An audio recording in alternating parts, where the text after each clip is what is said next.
Most people walk through life blind to the subtle manipulation wrapped in charm. But what if I told you that the very person you trusted most, your partner, your friend, your boss, might be wearing a mask so perfect even you couldn't see the cracks? You're not crazy, you're waking up. And in that awakening lies both terror and power. You see, narcissists don't just crave control, they engineer it. They camouflage their intent behind flattery, generosity, even love.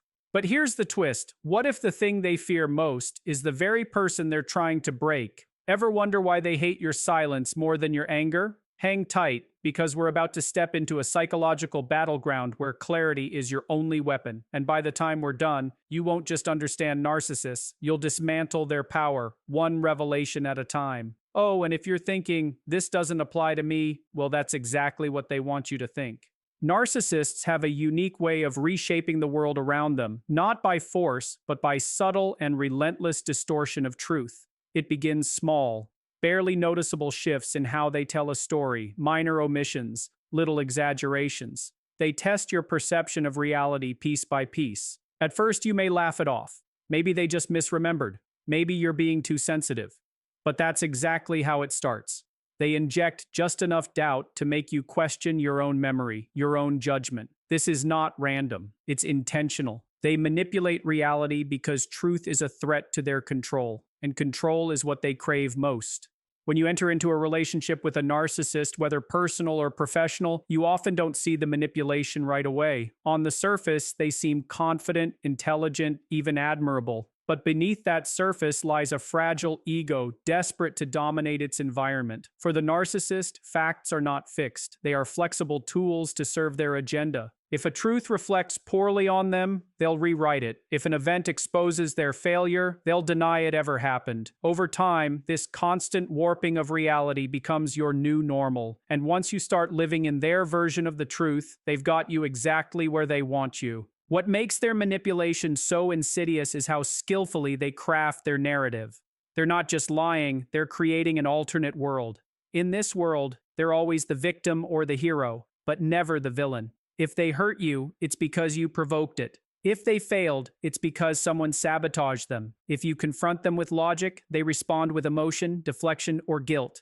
They might say, "Why are you always attacking me?" Or, "I thought you loved me." These aren't just defensive tactics. They're calculated plays to make you doubt your own stance. Eventually, you start wondering if you're the problem. That's the goal. Narcissists aren't interested in mutual understanding or compromise. They aim to dominate the narrative, and the moment they sense resistance, they shift their tactics. One day, they're the charismatic leader or loving partner. The next, they're cold and dismissive, withholding affection or validation. This creates a powerful psychological dynamic called intermittent reinforcement, the same mechanism used in addiction. You're drawn to the version of them that once made you feel seen, admired, or important. You keep coming back, hoping that person returns, not realizing that version was always part of the illusion. As this manipulation continues, your own grip on reality begins to weaken. You start second-guessing your instincts. You hesitate before speaking, afraid of triggering another emotional storm. You learn to walk on eggshells, to filter your words, to prioritize their comfort over your clarity. This is not love. This is not respect. This is conditioning, and the more you adapt to their twisted version of reality, the more you lose your sense of self. The narcissist doesn't need to control the facts. They only need to control your belief in them. Even when caught in a lie, they rarely admit it. Instead, they double down, deflect, or accuse you of misinterpreting their words. They'll say things like, "That's not what I meant," or "You're taking this out of context." If you bring up past events that contradict their current version of the truth, they'll question your memory, tell you you're exaggerating, or suggest that your emotional state is clouding your judgment. Over time, these micro-manipulations cause a deep sense of confusion, what psychologists often refer to as cognitive dissonance. You know something is wrong, but you can't quite put your finger on it. That confusion is intentional. It's a fog the narcissist cultivates to keep you disoriented and dependent. And what makes this even more difficult is that narcissists often surround themselves with enablers, people who buy into their version of events or are too afraid to challenge them. These flying monkeys, as some experts call them, help reinforce the narcissist's reality by echoing their narratives and isolating dissenting voices. If you try to expose the truth, these allies may turn on you, accusing you of being bitter, unstable, or overly dramatic. Suddenly, you're not just fighting the narcissist, you're fighting an entire system built to protect their lie. Ironically, the narcissist often accuses others of manipulation and deceit. This projection serves two purposes. It disarms their critics and shifts the spotlight away from their own behavior. By painting themselves as victims, they not only gain sympathy, but also silence those who might otherwise question them. And if you push too hard, they'll escalate, sometimes with charm, sometimes with rage. They'll use whatever tactic works: seduction, intimidation, guilt-tripping, or complete withdrawal. Their goal remains the same: to re-establish control over your perception of reality. This isn't just psychological warfare, it's identity theft. They don't just want to shape how you see them, they want to shape how you see yourself. They isolate you from your own confidence, your own truth. You start to wonder if your emotions are valid, if your needs are excessive, if your memories are flawed. This is the deepest wound they inflict, making you question your right to your own experience. They don't need to imprison you physically. Manipulating your mind is far more efficient, and once they've rewritten your reality, escape feels not just difficult, but impossible. Their charm is not accidental, spontaneous, or innocent. It's a meticulously crafted tool, a mask forged with precision to disarm your defenses before you even realize you're vulnerable. Narcissists understand something most people don't: that humans are drawn to confidence, charisma, and admiration like moths to a flame. So they use charm like a performance, a carefully rehearsed act designed to make you feel seen, special, and understood. But it's not about connection. It's about control. When a narcissist enters your life, they don't approach with threats or demands. They come bearing compliments, laughter, shared interests, and emotional intensity. It feels like fate. You think, finally, someone who gets me. That's the point. This calculated charm has a purpose. It lowers your guard. It makes you trust faster than you normally would. Narcissists study people, not to understand them, but to use them. They're like emotional engineers, gathering data on your insecurities, your dreams, your wounds. And once they know what drives you, they mirror it. They reflect back the version of yourself you want to believe in. It's incredibly seductive. You feel a rare bond, but it's not real. It's manipulation wearing a smile. They may shower you with attention, validation, and flattery. They'll echo your values, praise your intelligence, and even pretend to share your struggles. You might hear, "You're the only one who really understands me," or "I've never met anyone like you." These are not expressions of genuine connection. They're hooks. Each word is strategically placed to build attachment. They want you emotionally invested before the mask begins to slip. And it always does, because no one can wear a mask forever, no matter how carefully it was constructed. But by the time the charm fades and the control begins, it's often too late. You've bonded, you've trusted, you've perhaps even depended on them emotionally. That's when the shift happens. They stop giving, they start demanding. The same person who once made you feel like royalty now criticizes, ignores, or manipulates you. But because you're still holding on to the image they presented at the beginning, you doubt your instincts. You think maybe it's just stress, or they'll go back to how they were. That hope keeps you hooked. It's the brilliance of the mask. They know if they were cruel from the start, you'd walk away. But by leading with charm, they make sure you stay even when the cruelty begins. That initial warmth becomes the bait that keeps you chasing the illusion. You keep trying to return to the version of them that never really existed. You start working harder to please them, to regain their affection, to fix what you think you broke. But nothing's broken on your end. This was the plan all along. They don't dominate with force, they dominate with confusion. And the charm plays a key role in that confusion, because every now and then they'll slip back into that loving, magnetic version of themselves, just enough to keep the fantasy alive, just enough to make you question your own feelings. You think, maybe it's my fault, maybe I'm too sensitive, maybe they're trying. That's the mental trap. Narcissists thrive on imbalance. The highs are intoxicating, the lows are disorienting, and through it all, the charm is the anchor. It keeps you emotionally tethered, even when you logically know something is wrong. This kind of manipulation isn't about brute strength, it's about psychological advantage. It's about playing the long game. They wear charm like armor in public and wield it like a weapon in private.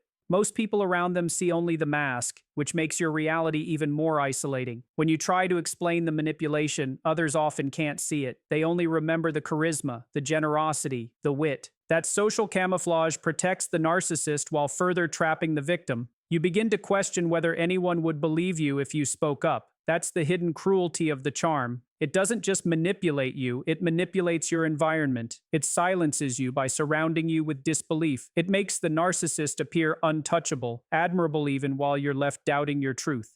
But none of this is accidental. Every compliment, every romantic gesture, every shared vulnerability was strategically placed to build dependence.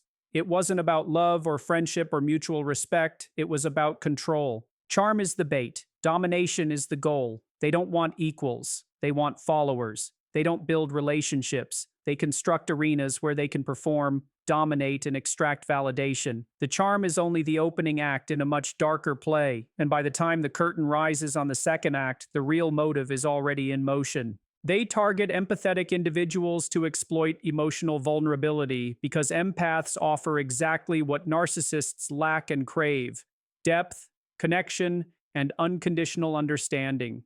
Empaths are wired to feel what others feel, to soothe pain, to lift others up when they're struggling. And to a narcissist, that isn't just admirable, it's useful. From the outside, it may appear that the narcissist is drawn to the empath because of compatibility, shared interests, or even love. But underneath that surface lies a calculated strategy. Narcissists identify empathetic people the way a predator studies its prey, not with admiration, but with intention. Empaths radiate compassion and naturally want to help, fix, or heal others. That's what makes them beautiful and vulnerable. A narcissist doesn't see that as a quality to cherish. They see it as an opportunity. They know that if they can present themselves as wounded, misunderstood, or emotionally complex, the empath won't walk away. Instead, the empath will lean in, ask questions, show concern, and offer support. This opens the door for the narcissist to begin taking from them, emotionally, mentally, even spiritually, without ever giving anything meaningful back.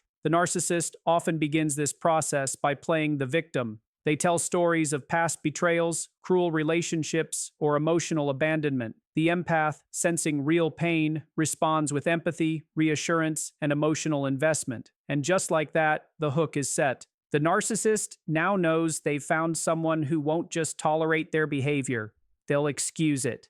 They'll justify the narcissist's coldness, anger, or mood swings as symptoms of old wounds. The empath starts to believe they've been called to help this person heal, to love them into wholeness. But the narcissist doesn't want healing. Healing would require vulnerability, accountability, and genuine change, things they're fundamentally unwilling to offer. What they want is attention, validation, control, and the empath becomes the perfect supply. Because of their deep emotional capacity, empaths are quick to forgive and slow to give up on others.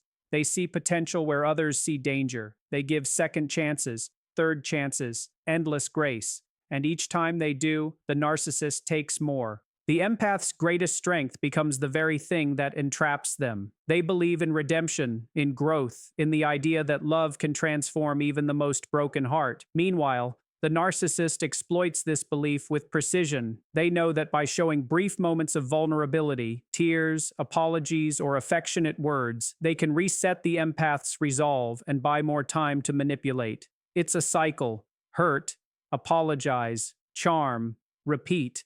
And each time the empath returns, hoping this time will be different. But as the relationship deepens, the dynamic becomes increasingly one-sided. The empath pours out their energy, time, and heart, only to be met with indifference, criticism, or emotional detachment.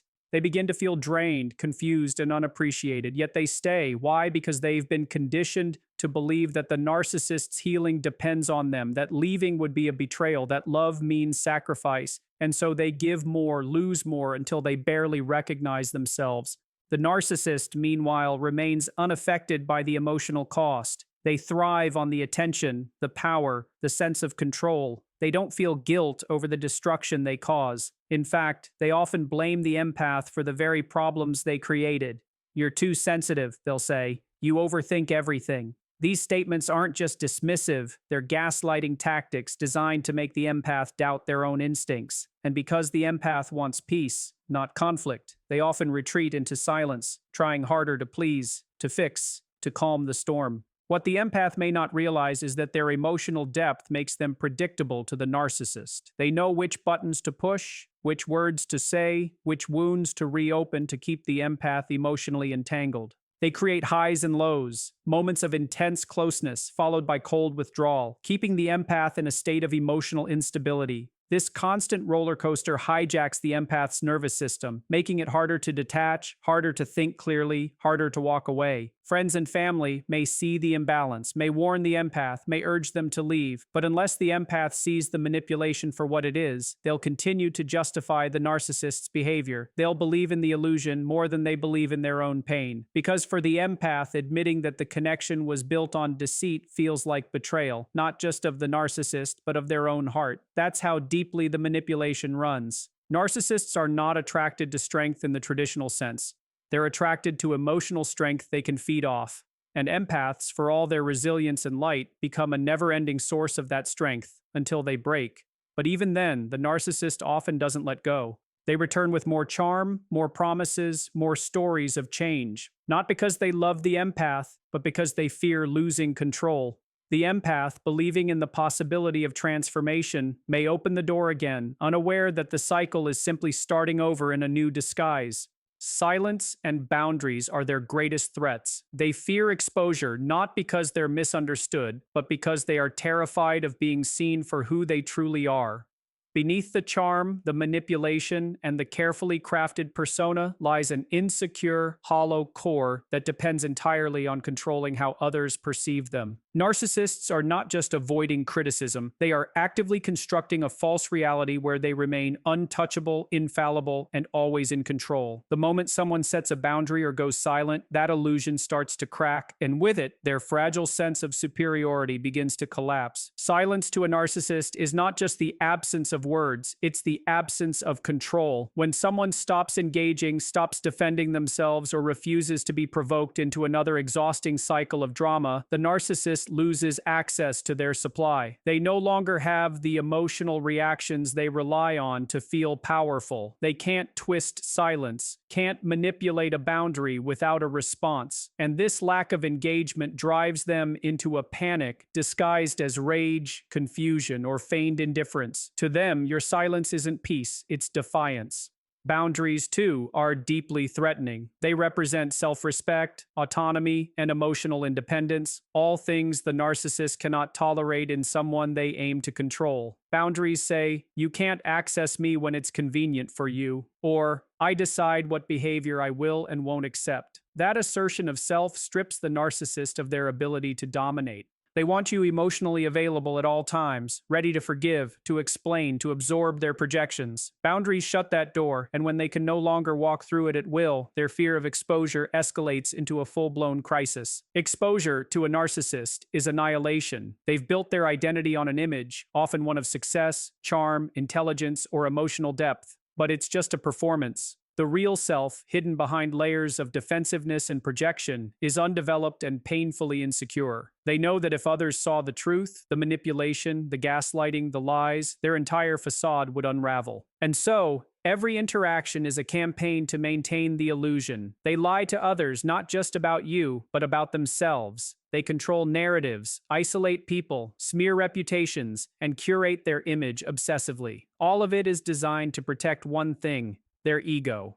That's why your silence speaks louder than your explanations ever could. When you stop defending yourself, stop trying to be understood, stop reacting, you become unpredictable. You are no longer feeding the machine. Narcissists depend on emotional energy, positive or negative. Anger, tears, explanations, even forgiveness. These are all forms of attention that reassure them they still have influence over you. But silence? Silence means they no longer matter, and nothing terrifies them more. When you set boundaries and enforce them without apology, you send a message they cannot tolerate. that you see them clearly and refuse to play their game. You're not rejecting them with rage or revenge. You're doing something even more powerful. You're denying them significance. And in the world of a narcissist, where validation is the oxygen they breathe, that denial is suffocating. It forces them to confront the one truth they've worked their entire lives to avoid, that they are not in control. They will often respond with fury masked as hurt, with guilt masked as love, with manipulation masked as honesty. They'll say things like, "You've changed," or "I don't recognize you anymore," hoping to pull you back into the emotional fog. But those words are not concern, they're control tactics.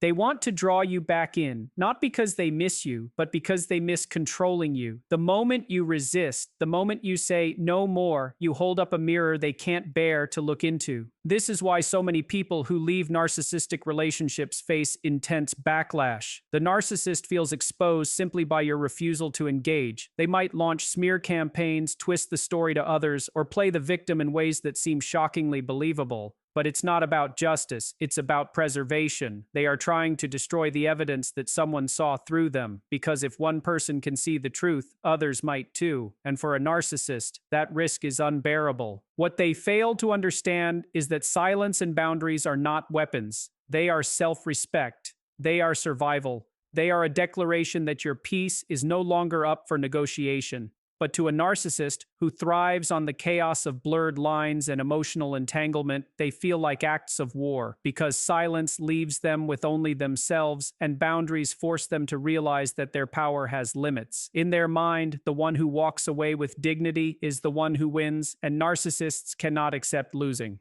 The irony is that in trying so hard to maintain their false image, they often prove the very things they're desperate to deny. Their reaction to your silence reveals their obsession with control. Their reaction to your boundaries reveals their fear of inadequacy. They show their true colors not when they're being admired, but when they're being ignored. That's when the mask begins to slip, and what's left underneath is a person not strong enough to handle the truth, nor brave enough to face themselves without a mirror held by someone else.